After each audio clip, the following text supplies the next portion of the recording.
Hello everyone, कैसे हो आप सब लोग। स्वागत करती हूँ आप सब लोगों का सुमेंद्र की स्मार्ट दुनिया में। तो आज मैं फिर से लेकर आई हूँ आप लोगों के लिए इतनी बढ़िया बढ़िया कमाल कमाल की किचन टिप्स जो कि आपने कभी नहीं देखी होंगी और ना ही किसी के चैनल पर देखने को मिलेंगी आप लोगों को।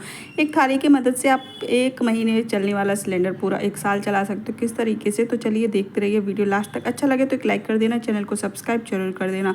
तो चलिए स्टार्ट कर लेते हैं हम पहले किचन टिप्स जो कि बहुत ही ज़्यादा काम की और आपकी बहुत ज़्यादा यूज़फुल किचन टिप्स है। तो चलिए स्टार्ट कर लेते हैं। हमारी जो पहली किचन टिप्स है वो है इस तरीके से सिंक को लेकर। अक्सर हम सिंक में हाथ धोते हैं, बर्तन धोते हैं, तो क्या होता है कि बर्तन की थोड़ी बहुत भी गंदगी इसमें जाती रहती है तो इकट्ठा हो जाती है। तो उसमें कीटाणु या फिर छोटे छोटे कीड़े इसमें हो जाते हैं या फिर कॉकरोच हो जाते हैं जो रात दिन में तो नहीं निकलते, मगर हम रात में जब सो जाते हैं तो इसमें से निकल के सारे किचन में फिरते हैं, बर्तन पे जाते हैं, तो बहुत ज़्यादा खतरा रहता है। तो आप एक काम करिएगा जिससे कि बिल्कुल भी इसमें से एक भी कीड़ा बाहर नहीं आएगा। तो चलिए दिखाते ही करना क्या है। तो आप ले लीजिए आधी प्याज, छोटी सी प्याज चाहिए हमको, ज़्यादा बड़ी नहीं लेना, बस आधी चाहिए उसमें से भी। तो बस इस तरीके से हम आधी प्याज लेना है और इस तरीके से रफ़ करना है सिंक पे इस तरीके से, क्योंकि प्याज में बहुत ही तेज़, इतनी तेज़ स्मेल निकलती है, वो भी बहुत ज़्यादा ख़राब, क्योंकि हम लोग तो बिल्कुल भी इसको स्मेल बर्दाश्त नहीं कर सकते। तो जो कॉकरोच होते हैं या फिर कीड़े मकोड़े होते हैं छोटे छोटे, वो इस स्मेल को बिल्कुल भी बर्दाश्त नहीं कर सकते, इसलिए वो इससे दूर भागते हैं। तो आप एक काम कर सकते हो, खाना बनाने के बाद इस तरीके से ज़रूर करना रात के समय,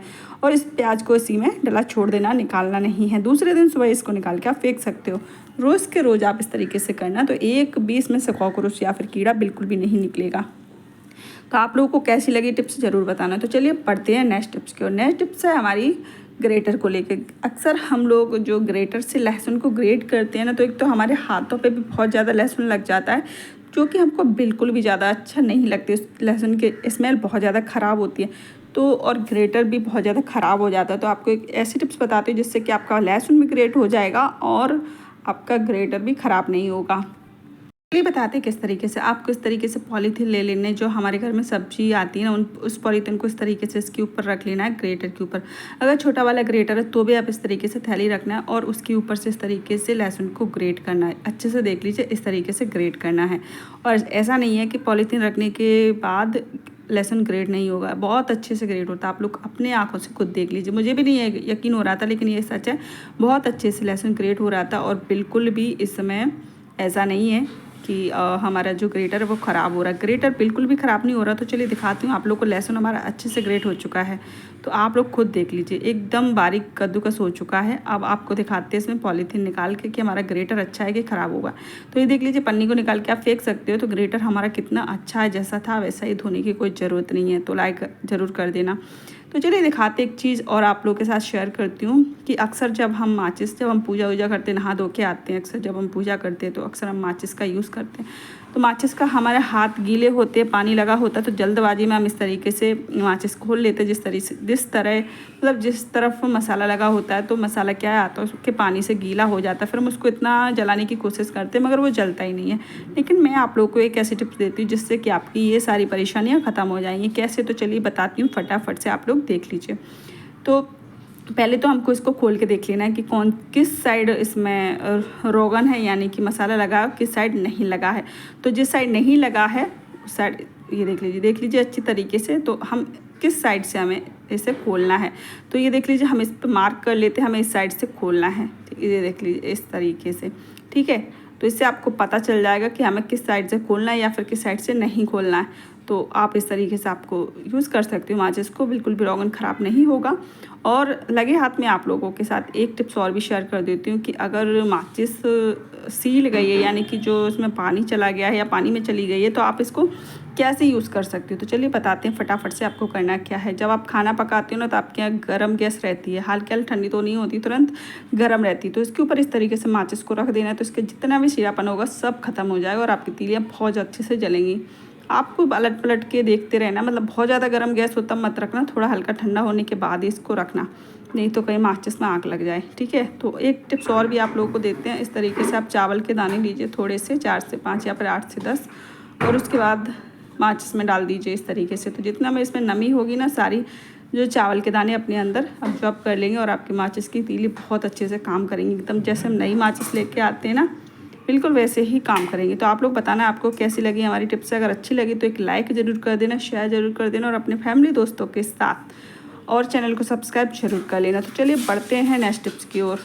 तो नेक्स्ट टिप्स है हमारे इस तरीके से सेलो टैप को अक्सर हम क्या हो करते हैं जल्दबाजी में जब टैप का छोर ढूंढते यानी कि छेड़ा ढूंढते तो मिलता ही नहीं है। देख लीजिए किस तरीके से मुझे बहुत अर्जेंट काम है और इसको छेड़ा ढूंढना मगर ये मिल ही नहीं रहा है, तो क्या करें।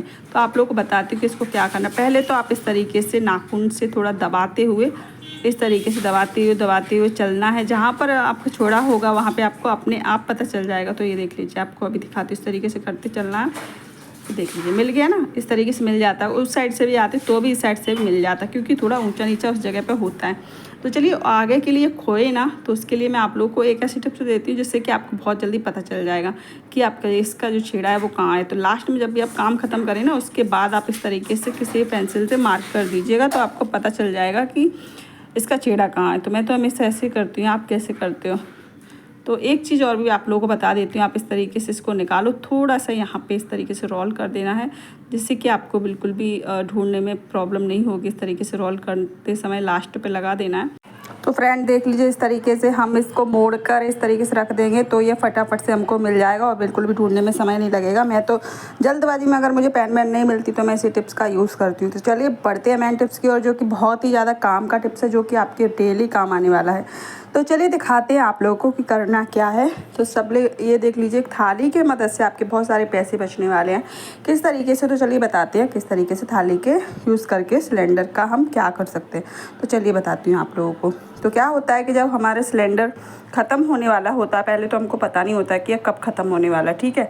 और ख़त्म हो जाता है जब नया सिलेंडर आता है। तो नए सिलेंडर को हम एक से दूसरी जगह जब रखते हैं ना, तो बहुत ज़्यादा प्रॉब्लम होती है। जैसे घर पे कोई जेंट्स ना हो तो बहुत ज़्यादा प्रॉब्लम होती है। तो आप एक थाली का यूज़ करके किस तरीके से इसको इधर से उधर रख सकते हो, या फिर इसके नीचे जो लाइन हो जाती है, इसके नीचे जो लाइन पड़ जाती है ना, एक जगह कहीं बहुत दिनों से एक जगह सिलेंडर रखा होता है तो उसके नीचे जो लाइनिंग सी हो जाती है, काई जैसी लग जाती है, जंग लग जाती है, तो बहुत ज़्यादा उसको छुटाने में दिक्कत होती है। तो आप लोग को एक ऐसी टिप्स बताने वाली जिससे कि वो लाइनिंग बनने वाली ही नहीं है।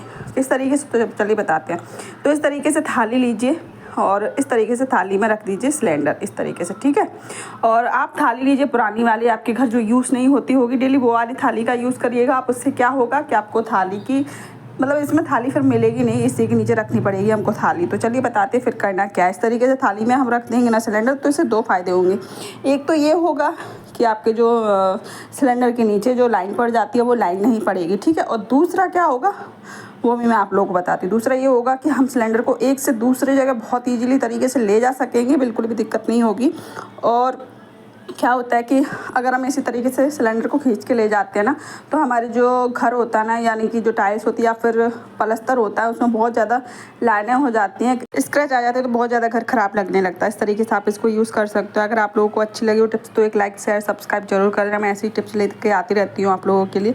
तो चलिए एक लाइक कर देना, फटाफट कमेंट जरूर करना। मिलती हूँ नेक्स्ट वीडियो में, तब तक के लिए बाय बाय।